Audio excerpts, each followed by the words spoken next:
Hi everybody, welcome to E Prime for this evening. I am Daedran. Bye-bye Negril. Hello Montego Bay. A looming loss for Negril, but a major win for Montego Bay as the organizers of the Caribbean's largest VIP festival experience, Dream Weekend, announced its relocation to the second city. During Wednesday evening's media launch at Pier 1 in Montego Bay, Chairman of Dream Entertainment Kamal Banki confirmed the move. The rumors are absolutely true.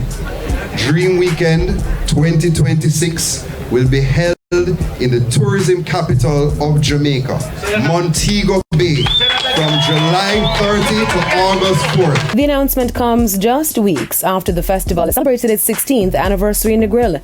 The team already has its sights set on several venues in the second city. We absolutely love Harmony Beach. Fantastic job. Shout out to the government and everybody in terms of developing that beach. It's a fantastic venue that gives us options for production. The same applies to the convention center that now give us an inside and outside experience for patrons.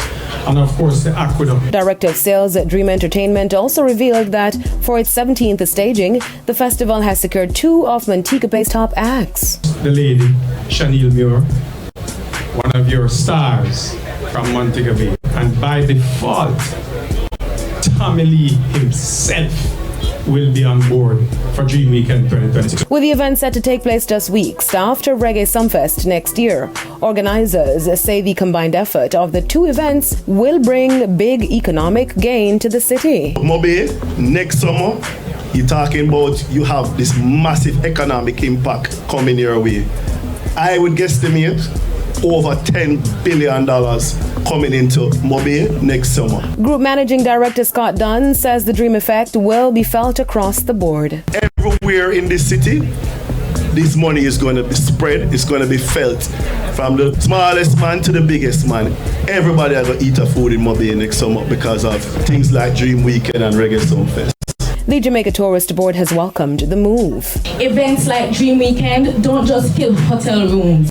They fill the streets with music, our people with pride, and our country with growth.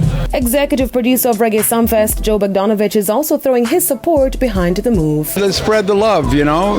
There's something for everybody, and there's obviously a lot of interest. And for me, we got to make Jamaica the entertainment capital of the Caribbean and more. Riding on recent reductions in crime, the mayor of Montego Bay, Richard Vernon, is confident the city is ready to host. We have the experience, we have the capacity here, we have the venues, and we want to know, and we have the systems in place that we have tested and tried over an extended period of time. And with some 50,000 patrons expected, Senior Superintendent Aaron Samuels, commanding officer for the St. James Police, says that traffic control measures will be in place to avoid a repeat of the notorious gridlock during Best Weekend Ever. Based on the size of the event, we definitely will look to get additional help, whether it be through area or nationally, to ensure that the right policing will be there to suit every event. That's it for E Prime this evening. I am Daedran. Thank you for watching.